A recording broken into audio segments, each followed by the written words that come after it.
So, I don't think I've mentioned this before, but I am an extremely huge fan of the Marvel Daredevil series and Daredevil Born Again, and it is one of my favorite Marvel television shows that they've produced by far. And I really just started thinking up and doing what I normally do and just kind of putting two characters from different universes together and just putting them and just thinking in my brain how they would work. And that eventually led me over to this specific wild crossover idea, and I just had to talk about it.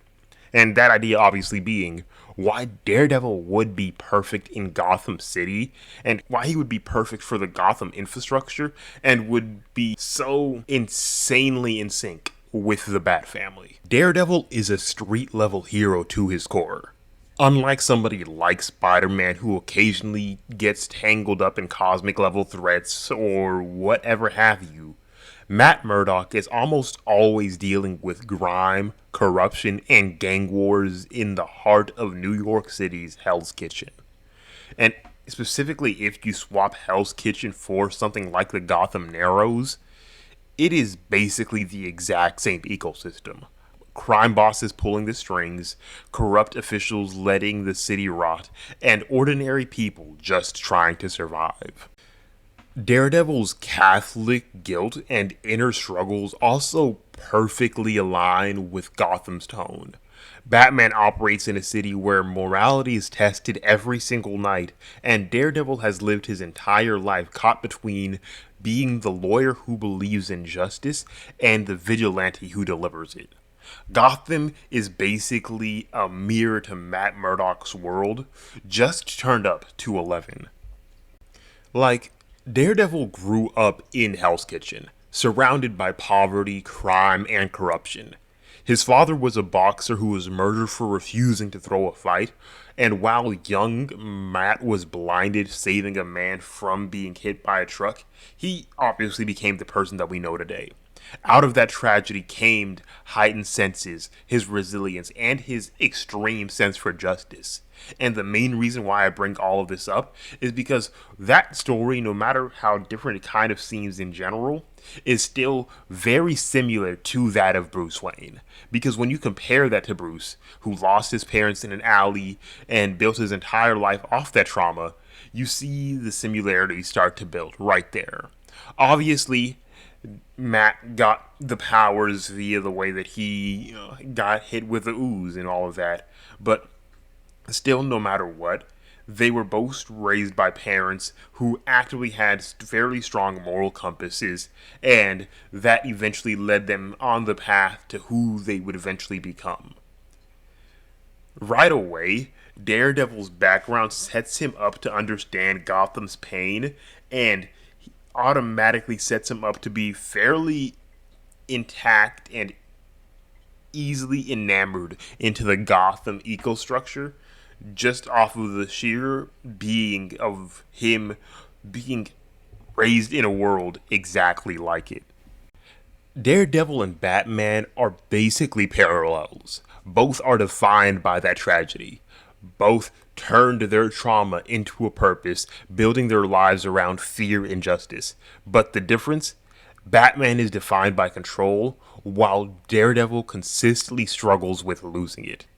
Drop Daredevil into Gotham, and Batman would see him as a kindred spirit, but still also a dangerous reminder of what happens when you let emotion override discipline. And I could honestly just imagine the dynamic that they would have would be tense but layered, with extremely high mutual respect forged with the battles that they would be sharing with each other. But besides Batman, let's talk about how I think Daredevil would interact with other people in the Bat family. Starting with the obvious, Dick Grayson's Nightwing. And now, Nightwing is the most optimistic of the entirety of the Bat family, often pushing back against Bruce's darker tendencies. And Daredevil, however, would resonate with Dick's compassion. Both have had to carve their own identity out of the shadow of larger figures, Batman for Dick, and the Catholic morality for Matt. They'd probably form a genuine bond, with Dick serving as the grounding force that Matt desperately needs, and the sheer fact that they are both extremely acrobatic in nature would just help strengthen their relationship even more because they would easily just be able to go out swinging around the Gotham City line and just do things that nobody else can even do besides them in general. So I just see them having a blast no matter what. Jason is a more interesting dilemma. Jason and Matt would have a very just interesting dynamic in general because, oh man, talk about fireworks. Both have died. But, well, obviously, everybody in comic dies and just usually comes back unless your name is Uncle Ben. But Jason more literally, and Matt metaphorically during his darkest periods. But both have come back angrier, more brutal, and willing to cross lines. Jason would admire Matt's willingness to dish out punishment, but their methods might clash in more catastrophic ways, specifically due to the fact that, Jason would basically beat a Matt what the Punisher is, so their relationship would be tenuous at best sometimes, but more often than not having a decent relationship with each other, specifically with the fact that Jason sometimes does go non-lethal, not always, but sometimes. So I could see them just having a fairly nice relationship in general, no big problems. As for Tim Drake, on the other hand, we know what kind of person that Tim is. He's analytical, methodical, and extremely intelligent. I see these two getting on splendidly. Tim's methodical brain would see Daredevil's world completely differently. He respects Matt's ability to operate with heightened senses, but he would also probably view Daredevil as somewhat reckless sometimes. But the main reason that I really see them getting along is due to Tim's intelligence. Matt being a lawyer, Matt being actively extremely smart when it comes to things like that, would very well cause Tim and him to probably just go run through case documents together, just study together, basically do a lot of those things, and just kind of have a fairly well-rounded relationship with Tim just due to that singular fact. I do see Tim trying to study Matt, though, seeing him as a puzzle worth solving, but that's just basically in the nature of Tim Drake. But overall, I see Daredevil being a very well rounded figure to just add into the Bat family in general, just due to the fact that his personality and the way that he already orchestrates and runs in Hell's Kitchen works fairly well with most of the members of the Bat family, and the kind of character that he is and the stuff that he already does in his own way works perfectly for a family like Bruce Wayne, Nightwing, and all of the other rest of the Robins. They just mesh so perfectly together that I don't see a very big problem kind of happening when you smish them two together and just have them in the exact same city. But on that hand, let's flip the scenario and talk about what I think happens when he deals with Gotham's rogues. Because Gotham's villains are built on, some kind of symbolism, fear, psychological warfare, and all of the other stuff that we know and come to love. But how would Daredevil fare against this? Two-Face is basically just a matchup made in heaven. It is basically poetry. Harvey Dent, the fallen district attorney, versus Matt Murdock, the lawyer who never gave up the fight. Both are defined by law, and where Harvey split into duality, Matt clings desperately to his faith and morality despite constant temptation. A Daredevil versus Two-Face story wouldn't just be fits and coin flips. It'd be a courtroom drama displayed out on rooftops, seeing Matt and Harvey basically just go at it in so many different ways, and Matt seeing Harvey into a version of everything that he could have become if things did go wrong. Because even with somebody like Harvey and the way that he is twisted and basically turned, we know Daredevil is no stranger to twisted villains. He already has people in his own world like Bullseye and Kingpin, but the Gotham's rogues would really honestly, just test him in new ways.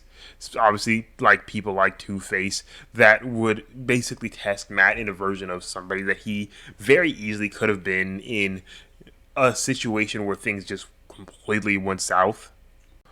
or Scarecrow, which is very much somebody that would just give Matt some kind of problems just due to the kind of character that he is, because Matt's heightened senses would make him vulnerable to Crane's fear toxin in horrific ways.